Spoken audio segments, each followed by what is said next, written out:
नमस्कार, मैं अभय शुक्ला और आज मुझे एक बहुत ही बड़ी और बहुत ही कह सकते हैं सुखद अनुभूति प्राप्त हुई।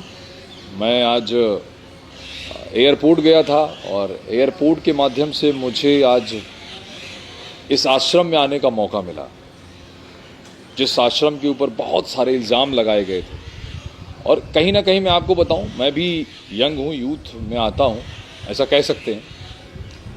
मैं मुंबई में काफ़ी समय से हूँ और मुझे भी ऐसा लग रहा था कि शायद कहीं ना कहीं कुछ ना कुछ जो है ऐसा हुआ है।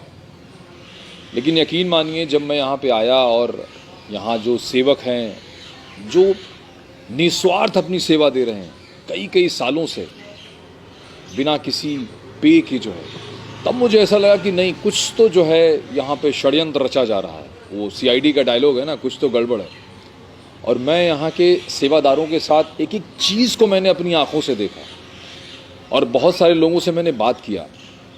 तो मुझे कहीं ना कहीं ये मेरा अनुभव नहीं है, ये मेरी जो व्यक्तिगत और मेरी जो अंदर की भावना है, वो ये कहती है कि हमारे जो बापू हैं, आशाराम बापू जी, उनके साथ अन्याय हुआ है। मैंने उन लोगों के बारे में भी जाना जिन्होंने उनके ऊपर इतने सारे अत्याचारी जो है, और मैं तो उन शब्दों का इस्तेमाल भी नहीं कर सकता, ऐसे आरोप उनके ऊपर लगाए। और कहीं ना कहीं जिस समय उनके ऊपर ये आरोप लगाया जा रहा था, उस समय 2013 का वो दौर था। और मैं ये कह सकता हूँ कि ईसाई मिशनरियों, इस्लामीकरण का एक बहुत बड़ा आंदोलन उस समय इस देश को तोड़ने पर लगा हुआ था और कहीं ना कहीं बापू उसके खिलाफ खड़े थे। तो तोड़ने के लिए तो दो सारी चीज़ें चाहिए, किसी के कैरेक्टर को ख़त्म कर दो। तो लोगों ने मिलके, इस मीडिया जगत ने, मैं तो सबसे बड़ा जो है योगदान उनको कहूँगा कि गन से ज़्यादा जो है कलम की ताकत होती है। और उस ताकत ने एक अच्छे खासे संत को, जिसने हिंदुत्व का इतना बड़ा प्रचार किया, हिंदुत्व को समझाया लोगों को, और ऐसे संत को जो है इस देश में रावण बना के प्रस्तुत कर दिया गया। न जाने कितने सारे टेस्ट कराए गए उनके और ऐसे ऐसी वेदनाएं उनको दी गई। तो एक महान संत के साथ और उनके साथ जो ये इस तरीके की जो कुरीति रची गई, और मैं उन हिंदुओं से पूछना चाहता हूं कि आप हमेशा जो है बिना जाने बिना समझे कुछ मीडिया ट्रायल्स के अनुसार ही समझ लेते हैं कि हाँ, इसका क्या हाल बना, और कुछ बची कुची कसर जो है कम्युनिस्ट पूरी कर देते हैं। अमर्त्य सेन जैसे जो पैसे वाले लोग हैं, मैं नाम ले रहा हूं, खुल के नाम ले रहा हूं, कि जिन्होंने हिंदुत्व को तोड़ने के लिए इस देश में कम्युनिस्टों का राज हो, इस्लामीकरण हो, ईसाईकरण हो, वो सब करने के लिए ऐसे महान संतों को टारगेट किया। न जाने कितने शंकराचार्यों को जो है देशद्रोही बना दिया, कैरेक्टर द्रोही बना दिया, महिलाओं का द्रोही बना दिया, और आप उनके साथ खट से खड़े हो जाते हो। अरे अगर आपको लगता है कि हाँ, हमारे संत गलत हैं, तो आप आइए ना, जैसे मैं आज आया।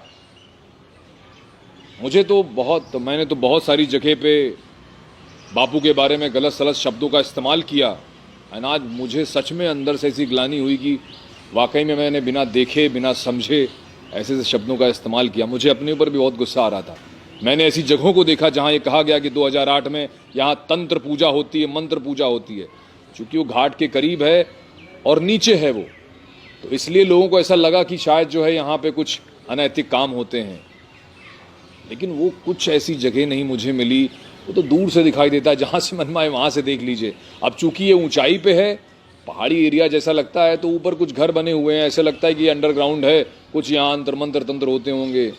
तो इस तरीके की बहुत सारी जो है एलिगेशन लगाए गए, जो पूरी तरीके से निराधार थे। और मैं अपने पूरे हिंदू समाज से, जो हिंदुत्व और सनातन के पुजारी हैं, मैं उनसे कहना चाहता हूं कि ऐसे महान संत के बारे में अपनी धारणा को चेंज करें। और ये जो मीडिया ट्रायल चला है ना, इस ट्रायल से निकलें। अगर आपको लगता है कि हाँ, वो सही हैं, गलत हैं, तो आप एक बार उनकी जगहों पे आइए, उनके लोगों से मिलिए। 11 साल से लोग उनकी प्रतीक्षा कर रहे हैं। मुझे देख के वो मंच देखा, मुझे बहुत मुझे ऐसा अंदर से ऐसा बुरा लगा कि 11 साल से वो मंच सूखा पड़ा है, लोग आ रहे हैं, बैठ रहे हैं, और वो अपने बापू का जो है, अपने बापू की प्रतीक्षा कर रहे हैं। आप लोग खड़े होइए ज़रा। ये जो बड़े बड़े फिल्म डायरेक्टर हैं चंद पैसों के लिए अपने सनातन को बेच रहे हैं। एक बंदा काफ़ी है, वो बंदा भी काफ़ी ही है, क्योंकि वो सच्चाई की मूरत है, सच्चाई के साथ लड़ रहा है, इसलिए उसके साथ कोई नहीं खड़ा है। लोग डरते हैं कि सच में अगर कहीं ऐसा ना हो जाए कि हमारे ऊपर हिंदुत्व होने का टैग लग जाए। लड़ाई हिंदुत्व के साथ ही है, हिंदुओं के साथ है, क्योंकि ऐसे लोग समाज में छोड़े गए हैं जो कन्वर्टेड हिंदू हैं, और उन्हीं के साथ हमें लड़ाया जाता है। और इस देश में इस हिंदुत्व को तोड़ने और विघटन करने की साजिश रची जाती है। तो दिमाग लगाइए। ये आश्रम जैसी फेक सीरीज़ आई उनके ऊपर, मुझे तो आज बड़ा ही मतलब अंदर से एक ऐसी अनुभूति हो रही कि मैंने जो है क्या सोचा था और मैंने क्या पाया जो। तो अगर मैं आप सबसे भी आग्रह करता हूं कि अपनी धारणा है उसको बदलें। ये जो एलिगेशन किए गए हैं कई तथ्य नहीं है, मैं तो पूरी रिकॉर्ड मैंने पढ़ा, एक जवाब नहीं आया है कोर्ट की तरफ से। जितने इन्होंने सवाल पूछे हैं फिर भी उनको अंदर रखा है। 4 बजे कोर्ट खोल दी जाती है एक जो है मुंबई बम ब्लास्ट के आरोपी के लिए जो है, तो क्या एक संत के लिए जो है, क्योंकि वो हिंदुत्व की लड़ाई लड़ रहा था और हम ही उसके खिलाफ खड़े हैं। तो कृपया आप लोग भी जो है जागें, समझें, और बिना समझे मेरी तरह जो है मूर्ख ना बने। अगर आपको भी समझना है तो आप ज़रूर एक बार यहाँ पे आएँ, यहाँ आपको बहुत अच्छा अनुभव प्राप्त होगा। इन्हीं शब्दों के साथ मैं आपसे विदा लेता हूँ, और मैं यकीन के साथ आज आपसे फिर से कह के जा रहा हूँ कि मैं पूरी सच्चाई एक दिन आपके सामने लेके आऊँगा, और इसी माध्यम से लेके आऊँगा, सोशल मीडिया के माध्यम से, कुछ फिल्मी अंदाज के माध्यम से, लेकिन मैं आपको सच ज़रूर दिखाऊँगा इस पूरे षड्यंत्र का जो है।